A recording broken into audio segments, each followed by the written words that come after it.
Good morning, good afternoon, and good evening from whichever part of the world that you're watching from. And welcome to Bridging Farmers and Corporations to Achieve Water Targets Through Technology, a talk show brought to you by Agro. My name is Hajia Goubi, and I will be your host during this talk show. So from me to you, a very warm welcome, whether you're tuning in online or whether you're here in Stockholm with us in the room. It's amazing to see you all here today because we have an important topic to uncover. We all know that water connects us all, but it's really collaboration that allows us to truly protect it. And around the world, we see corporations that are setting very ambitious, sustainability goals, water targets, while farmers, on the other hand, are at the very front lines of climate and water challenges.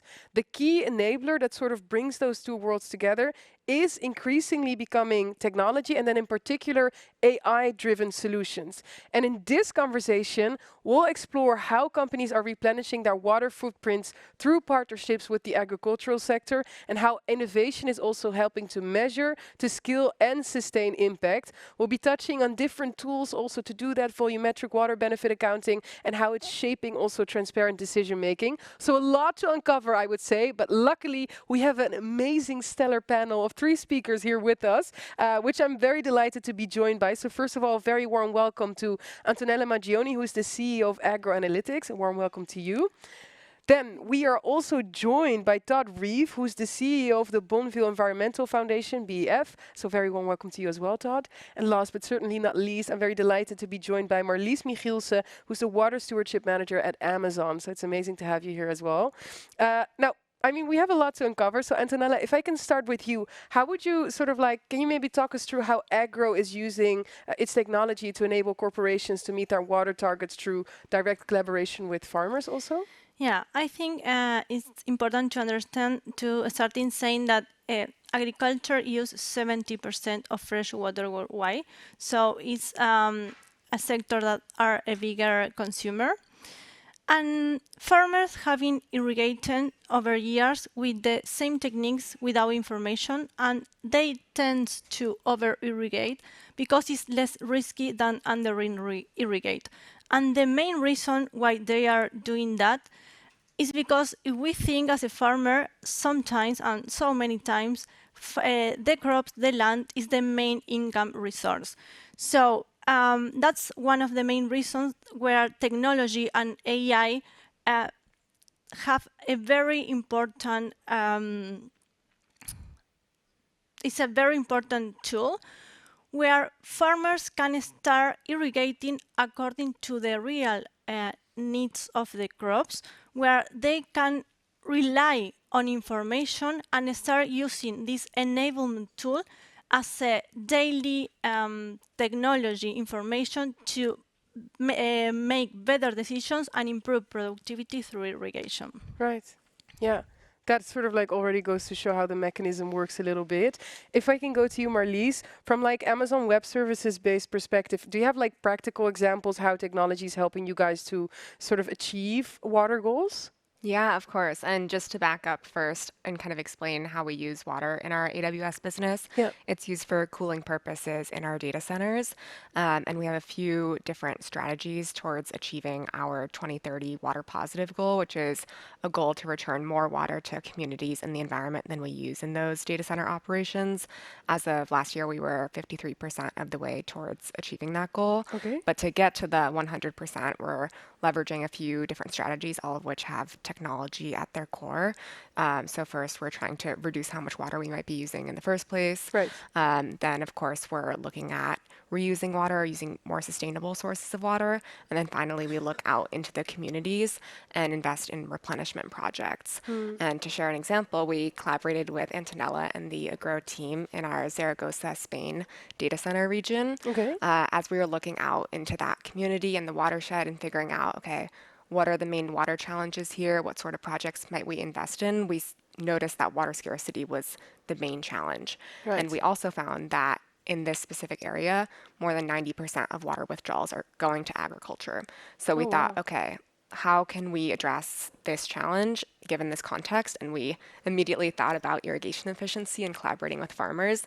So that's exactly what we did with Agro to deploy their technology hosted on AWS Cloud to kind of enable them with more information to optimize their Right. irrigation Be able practices. to do that. Yeah. Exactly. So that was a win-win. We think that we're providing them with a lot more insights that Yeah. can maybe improve crop health or crop yield even, Yeah. while still reducing water withdrawals by 200 million liters per year. Oh, wow, that's quite the number, right? And also when you said that in that specific region, and I know it's the context that it's 90% that went to sort of say agriculture, that shows where you can like have a lot of leverage then I think with the deployment of the technologies that you have.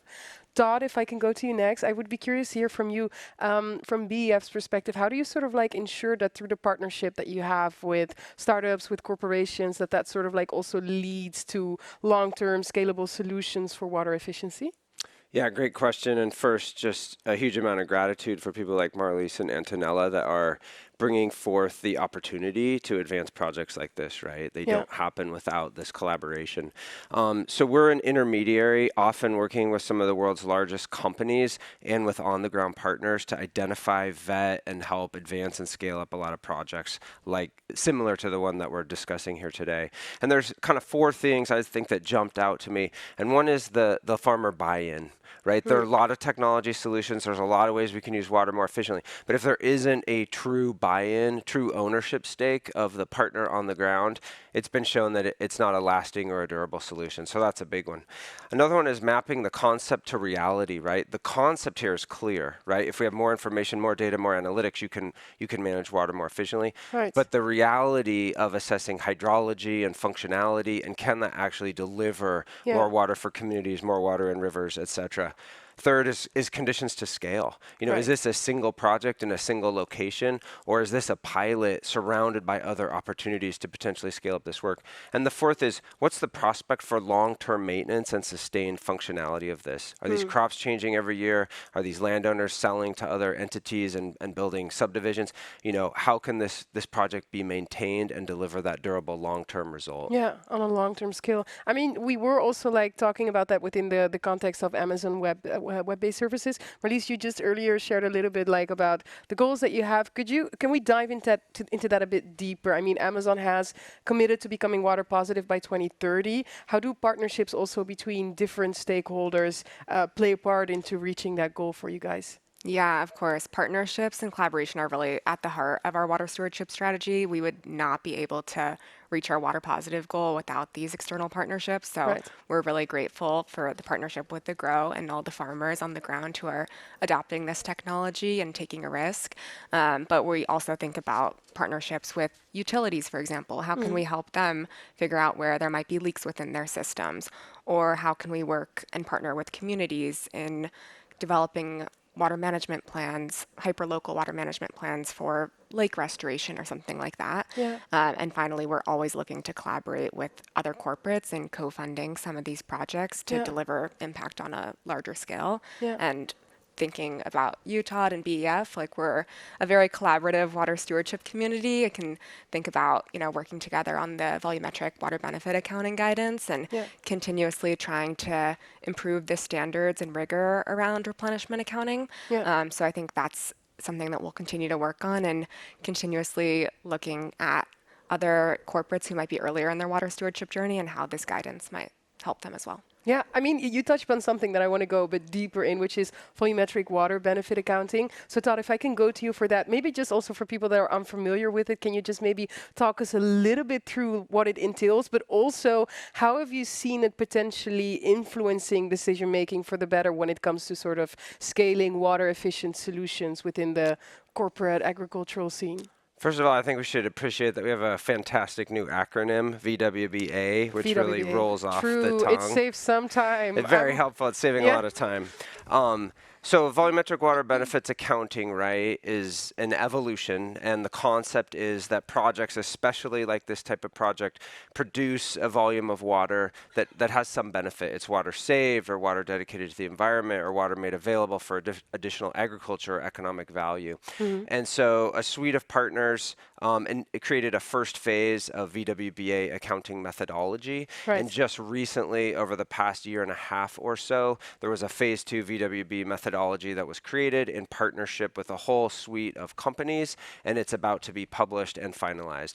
And the concept is some amount of standardization is incredibly helpful to coordinate the way that companies and partners and farmers might be thinking about and seeking to quantify assumptions tied to these projects and the volumetric benefits they deliver. Yeah. And so the VWBA provides standardization and methodology that can really help bring together the tools and the assessments and the analysis to look at a project like this and say, it's incredibly probable that it will perform in this kind of way and it will produce this type of volume. Yeah. And some of the reasons that's incredibly valuable is to help companies assess and compare and look at a project early, look at the inputs and the assumptions and say, great, we can get a magnitude assumption of what we're going to get out of this. It also can help determine what sort of the ecological or the larger outcomes might be associated with that work, because it incorporates a number of considerations. That it's one thing to just reduce your water use, but it's another thing to do it in a way that's really generating additional benefits. Right. It also really ties to that long-term piece, and it helps assess and be sure that mechanisms are in place to guarantee that the projects will have a long-term impact. Yeah. One of the downsides, especially for farming, I would say in this case with the VWBA, is the VWBA doesn't do a good job when there's a lot of uncertainty around, well, how might the farm change what it produces or grows year over year, or what happens if it changes hands and that sort of thing. And so it's not as great at providing sort of the input on this may just be a good idea and it should go forward. But it's an incredible new tool that has been very helpful to companies and partners alike. And can help perhaps hopefully with some standardization. Yep. Antonella, I want to go to you because I've seen you nodding a little bit. I mean, maybe you want to reflect on what has been shared so far, but I also want to ask you additionally, with all the work that agro is doing to help corporations achieve their water goals through innovative technologies, from your perspective also I would love to hear additionally like what steps companies can make today to make a real impact on sustainable water stewardship. Yeah, and following what Todd was saying, it's important to have something like a baseline where we can start from there. So measure is super important as a first step. We don't have a perfect system. We need to gather more information from different resources, but we have to start measuring what's like the direct and indirect impact. Yep. And we are starting from there. Then take action with all this information, what impact we can make inside the fence, what operational efficiency we can do, as Marley was mentioning, what things we can start doing, for example, inside the data center, so better decision even in the design, and then outside the fence. So where the water we are using come from, where we are discharging, what solutions we can implement, what impact we are generating in the basin. And there is like a broad solution, and hopefully we in the future will see more working together and solution like water irrigation inefficiency, leak detection, nature-based solutions, wetland restoration. So how all these solutions can work together to make a bigger impact. And a final step, reporting these volumetrics, or the metric that we get more holistic metrics, we can say, and report continuously to improve from there the projects that we are already running. Yeah, so continuous reporting in that sense, having those metrics, being able to share them. Also, I mean, I do hear some promising solutions in the multitude of answers that you're giving, but then maybe the other side of it, I'd be curious to hear a bit more about that. Hearing all that, I'm super optimistic, but are there any barriers or bottlenecks that you're also encountering in the work that you do? Like, what are some of the biggest barriers that you've encountered in this corporate agricultural corporation that you guys engage in? Yeah, that's interesting because we are in both sides. We are in the corporate side, so we are having those conversations with corporations, try to understand the incentives, where they are looking for, the impact that they want to generate. On the other hand, we have farmers. We have like a big farmers that are a big industry consuming water. And it's a very different conversation, communication, what incentives they have. So I think there is like this social license aligned with incentives. And sometimes we say, data centers consumes a lot of water, but it's the same that 100 hectares of a new crop. And we have these like different perspectives on how we communicate that. We work in both sides. We have a local team working on the ground, so I think this is super important. And then there is like a knowledge gap. 65% of food, beverage, and agriculture, they don't know what's like the water supply chain risk. And even worse, like higher percentage, they don't know like the practices that supply chain is doing regarding like the water practices. So it's like first aligning those incentives and then understanding what are the practices or what we are doing and the practices regarding water to understand where we are starting from. So there's some knowledge raising that needs to be done. Are you optimistic that we can do that, the knowledge raising? I think we can do. We are raising awareness. Education is key. Collaboration is key. There is like hard work to do, but that's why this collaboration and this conversation and a lot of like good energy to make things happen. And if I hear this, it's also like showcasing the work that's already being done, like showcasing those examples, helping each other, collaborating in that sense to to sort of like guide each other through it. Let's say we get there. Let's say we have like the ideal corporate water stewardship landscape in 2030. What would it sort of like look like to you guys? And what role should like everyone also collectively play to help us get there? I hear awareness creation being a big one. I'm mentioning a couple, but that's not my role. It's up to you. So maybe Marlies, if I start with you, what would we need to do like collectively to make sure that we reach that ideal landscape in 2030? Yeah, I think I have two visions for 2030. The first would be just more coordinated and collaborative replenishment efforts between corporates. We want to, create projects that are happening on a larger scale, delivering that like basin level impact. And I don't think we can do that alone, corporate by corporate. We need to come together. We also need to kind of adopt more innovative project types. I think that's my second big idea. We need to kind of push the bounds of what's accepted in replenishment and continuously innovate. I think we've seen that now with agricultural irrigation efficiency, but I'm sure there's other novel technologies that we could apply that maybe the agricultural sector alone doesn't have the resources to kind of pay for or adopt. So I think that's where we as corporates can come in. And there's so many other exciting and promising water technologies out there that could be applied on the utility side as well. So I think that's my big takeaway, just like think big and continuously innovate. Yeah. Todd?